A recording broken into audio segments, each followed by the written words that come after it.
Olá, eu sou o Matheus Hermann e esse aqui é o meu vídeo do TDA1 da matéria de controle 2. Primeiramente, a função de transferência fornecida pelo professor foi essa aqui, a g de s, e analisando essa função a gente percebe que o numerador dela é um polinômio de grau zero. Então isso indica que a gente não vai ter nenhum zero na função. Já o denominador ele é um polinômio de grau 3, então a gente vai ter três polos, né? E fatorando esse polinômio, a gente encontra que esses polos aqui estão em menos 13, menos 5 e menos 1.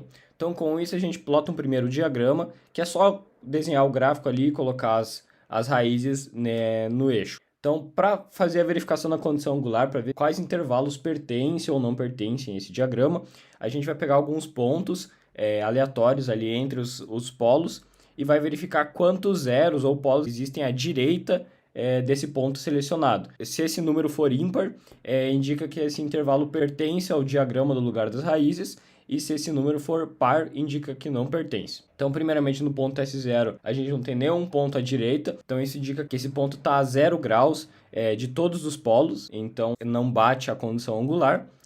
O ponto S1, ele tem um polo à direita e dois polos à esquerda, então o número é ímpar e, consequentemente, ele tem um ângulo de 180 com um polo e zero com os outros dois, então a condição angular bate, e assim, respectivamente, para os outros dois polos, né? Então tem dois polos à direita no S2 e dois ângulos de 180, que é um número par e não bate. E no ponto S3, três polos à direita, um número ímpar, e três ângulos de 180, que é um número ímpar também, então bate a condição angular. Então, com isso, a gente desenha um novo diagrama, colocando aqui os intervalos que pertencem, e a gente pode fazer algumas inferências, como que o polo em S mais 13 ele vai tender ao infinito, e os polos em menos 5 e menos 1 eles vão convergir em algum ponto do diagrama. Para confirmar se essa inferência que a gente fez está certa, a gente vai traçar um ponto S4 em algum lugar aleatório ali, eu escolhi no menos 10 mais 4J, e vai traçar as retas para calcular os ângulos, né, desse ponto, para verificar se a condição angular confere. Então, com isso, a gente vai traçar as retas e vai pegar esse ponto ali e substituir lá em cada um dos valores dos polos. Então, vai ficar no S mais 1, vai ficar menos 10 mais 4J mais 1. Vai fazer a matemática ali e vamos fazer a cotangente desse ângulo, né? Sendo a parte imaginária sobre a parte real. Isso vai resultar no ângulo θ1, como está representado na imagem. Só que como a gente precisa do ângulo interno do triângulo, a gente faz 180 menos o ângulo θ1, o que dá 156,04. Então a gente faz respectivamente para os outros dois polos, substitui o valor no lugar do S, faz a matemática com o valor ali menos 5, faz a tangente menos 1 do ângulo, acha o ângulo, mas como a gente precisa do ângulo interno novamente, a gente faz 180 menos 38, que dá 141. Para o polo C13 faz a mesma coisa, acha que 3 mais 4J, faz a cotangente, acha o ângulo, porém a gente já tem o ângulo interno do triângulo, então a gente não precisa fazer 180 menos o ângulo. Então, com isso, a gente aplica a condição angular, que é a somatória do ângulo dos zeros menos a somatória do ângulo dos polos, o que isso dá 350,51. Então, com isso, a gente identifica que isso não é um valor múltiplo ímpar de 180, então a gente identifica que a condição angular não foi satisfeita. Para fazer o cálculo das assíntotas, a gente usa a notação polos menos zeros, então a gente descobre assim, a quantidade de assíntotas que o nosso sistema vai ter, e quais os respectivos ângulos também que eles vão seguir.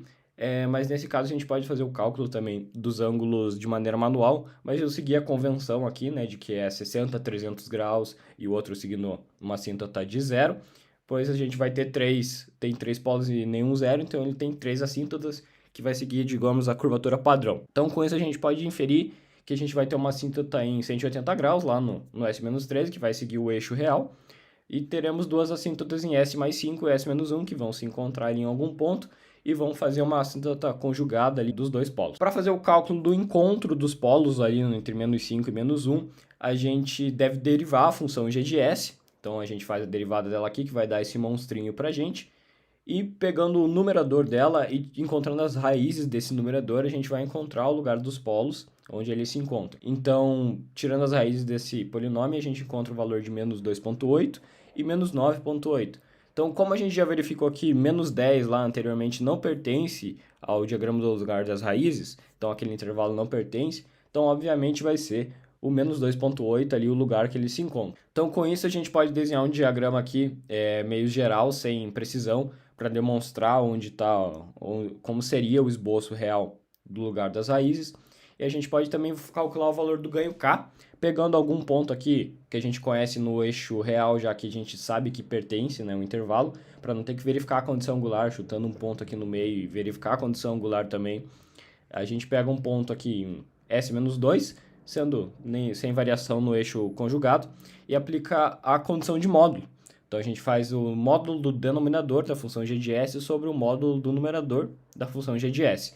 Substituindo ali os valores, a gente substitui também o valor de s na função, o valor do nosso ponto S5, o valor do S do polo, faz a matemática necessária e a gente vai encontrar ali que o valor do K é 33. Também é necessário comentar que a gente não precisa aplicar a parte real ao quadrado, mas imaginária ao quadrado, porque ali a parte imaginária é zero, né? Então já faz automaticamente. É isso. Muito obrigado.